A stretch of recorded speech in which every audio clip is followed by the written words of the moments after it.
नमस्कार साथियों दोस्तों, आज जानने वाले हैं नए चैप्टर साधारण ब्याज का बेसिक कंसेप्ट और इसके इम्पोर्टेंट फॉर्मूला के बारे में। इसलिए दोस्तों आखिरी तक बने रहिए मेरे साथ। चलिए स्टार्ट करते हैं। दोस्तों अगर इस चैनल पर नए हैं तो इस चैनल को सब्सक्राइब जरूर कर लिए। चलिए देखते हैं। ये चैप्टर है सिंपल इंटरेस्ट यानी कि साधारण ब्याज। इसके अंतर्गत जो पहला पॉइंट समझेंगे, साधारण ब्याज क्या होता है। आइए देखते हैं साधारण ब्याज के बारे में। पहला पॉइंट है कि साधारण ब्याज यानी कि सिंपल इंटरेस्ट, इसको इंग्लिश में बोला जाता है सिंपल इंटरेस्ट। क्या होता है दोस्तों, जब एक व्यक्ति दूसरे व्यक्ति को जो पैसा उधार देता है, दूसरा व्यक्ति जब इसको लौटाने के क्रम में, वापस करने के क्रम में जितना अतिरिक्त, जितना एक्स्ट्रा पैसा लौटाता है वही ब्याज कहलाता है। जैसे कि एक व्यक्ति दूसरे व्यक्ति को 2,000 रुपया दिया, वह रिटर्न करते समय, वापस करते समय 3,000 वापस किया, वह कितना एक्स्ट्रा किया, 1,000 एक्स्ट्रा किया, वही 1,000 क्या कहलाता है, ब्याज कहलाता है। ब्याज कितने प्रकार के होते हैं? ब्याज जो है 2 प्रकार के होते हैं। पहला ब्याज जो होता है साधारण ब्याज, साधारण ब्याज सिंपल इंटरेस्ट, सिंपल इंटरेस्ट। दूसरा होता है चक्रवृद्धि ब्याज, चक्रवृद्धि ब्याज। इसका होता है compound interest, compound interest, compound interest. इस चैप्टर के बारे में अभी पढ़ना, इसके लिए स्पेशली एक चैप्टर है, इसके बारे में वहाँ पर विशेष रूप से जानेंगे। लेकिन अभी थोड़ा थोड़ा बेसिक रूप से जान लीजिए कि साधारण ब्याज के बारे में जानेंगे। इसके बारे में अलग से रूप से चैप्टर है। तो साधारण ब्याज और चक्रवृद्धि ब्याज में क्या अंतर है। साधारण ब्याज क्या होता है, सिर्फ और सिर्फ मूलधन पर ब्याज लिया जाता है। लेकिन चक्रवृद्धि ब्याज में क्या होता है कि मूलधन के साथ साथ पिछले वर्ष जितना ब्याज हुआ था उसका भी ब्याज लिया जाता है। साधारण ब्याज में क्या है कि प्रत्येक वर्ष ब्याज बराबर होता है, यानी कि इस वर्ष अगर 2,000 रुपया ब्याज हुआ, अगले वर्ष भी 2,000 ब्याज होगा। लेकिन चक्रवृद्धि ब्याज में ऐसा नहीं होता है।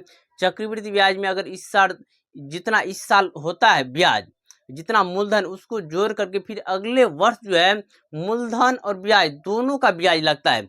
इसलिए क्या होता है कि साधारण ब्याज में हमेशा हर वर्ष ब्याज जो है बराबर होता है, समान होता है, कोई अंतर नहीं होता है।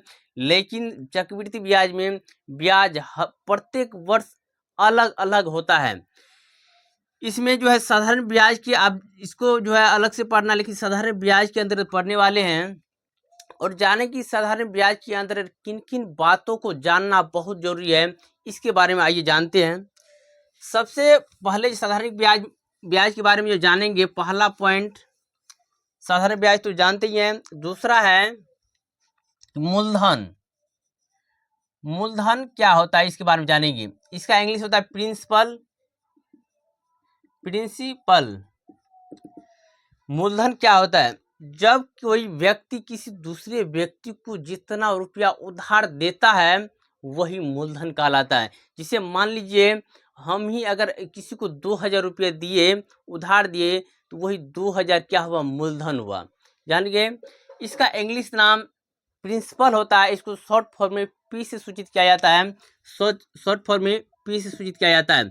इसको सिंपल इंटरेस्ट को एसआई से, साधारण ब्याज को। दूसरा पॉइंट है दर। क्या होता है दर, यानी कि रेट। रेट, रेट क्या होता है, जब किसी को ब्याज उधार पैसा दिया जाता है, उसको एक ब्याज के रूप में कितना ब्याज लेगा, इसके लिए जो दर फिक्स करता है वही यहाँ पर दिया गया दर, रेट। यानी कि अगर किसी को पैसा 5% पे दिया गया, 6% पे दिया गया, 3% पे दिया गया, 2% पे दिया गया, जितना परसेंट के हिसाब से उसको दिया जाता है जिस रेट से, वही दर कहलाता है। इसको आर से डिनोट किया जाता है, सूचित किया जाता है। तीसरा पॉइंट जानना है समय। समय यानी कि टाइम क्या होता है? जब किसी व्यक्ति को उधार पैसा देता है, उसको जितना दर पे फिक्स करता है, 3% लेना है कि 4% ब्याज लेना, वो तो दर हो गया। लेकिन कितने वर्ष पर ले रहा है, कितनी अवधि पर ले रहा है, जैसे 2 वर्ष के लिए ले रहा है, 3 वर्ष के लिए ले रहा है, 6 माह के लिए ले रहा है, वो ब्याज मूलधन पैसा उधार, तो वही क्या कहलाता है? समय होता है। जितना समय के लिए वो पैसा लेता है वही समय होता है।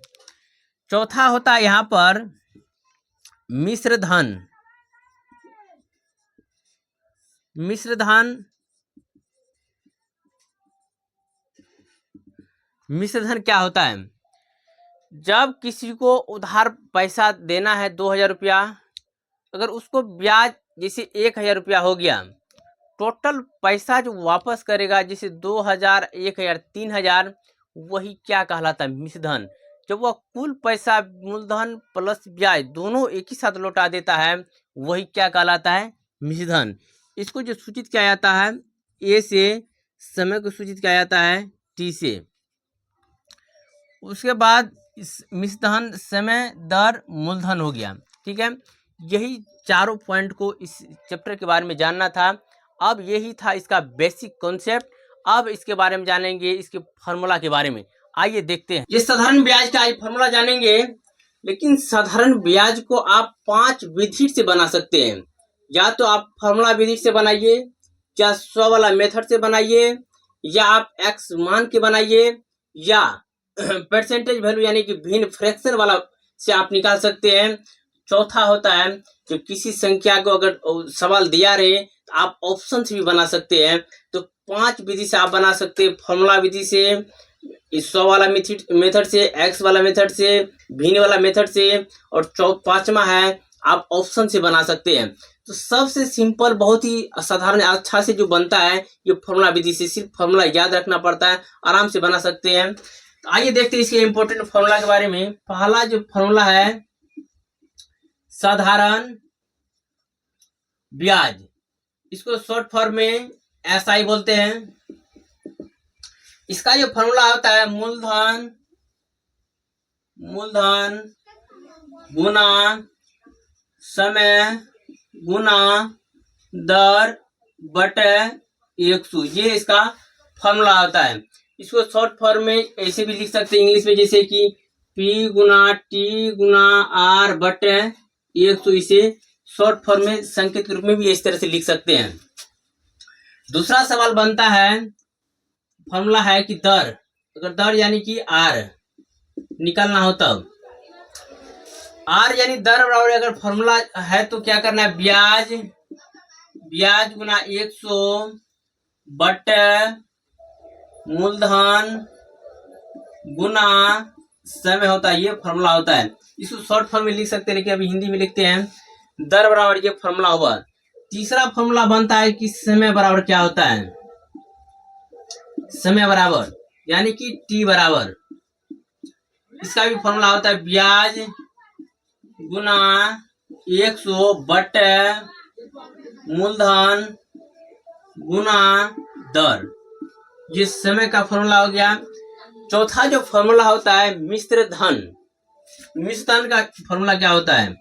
मिश्र धन यानी इसको ए से डिनोट किया जाता है। इसका होता है मूलधन प्लस ब्याज, यानी कि मूलधन प्लस ब्याज जो फार्मूला होता है ये मिश्र धन का फार्मूला होता है। ठीक है, ये अगर दिया गया है, अगर मान के चलिए हमको मूलधन निकालना है, मिश्र धन और ब्याज दिया रहे तो कैसे निकाल सकते हैं? मूलधन का फार्मूला, मूलधन क्या होता है? मिश्र धन माइनस ब्याज जो होता है ये हो गया मूलधन का फार्मूला। ये साधारण ब्याज का ये फार्मूला है। इसी फार्मूला पे इसका सभी टाइप के सवाल को आप बना सकते हैं, बिल्कुल सिर्फ और सिर्फ अगर जिस तरह से याद रहे। बहुत ही आसान है, इसको याद करने में भी कोई लफड़ा नहीं है, बहुत ही आसानी से बना सकते हैं आप इस फार्मूला को। दोस्तों ये वीडियो अच्छा लगा है तो इस वीडियो को लाइक शेयर सब्सक्राइब जरूर कर लें। तब तक के लिए जय हिंद।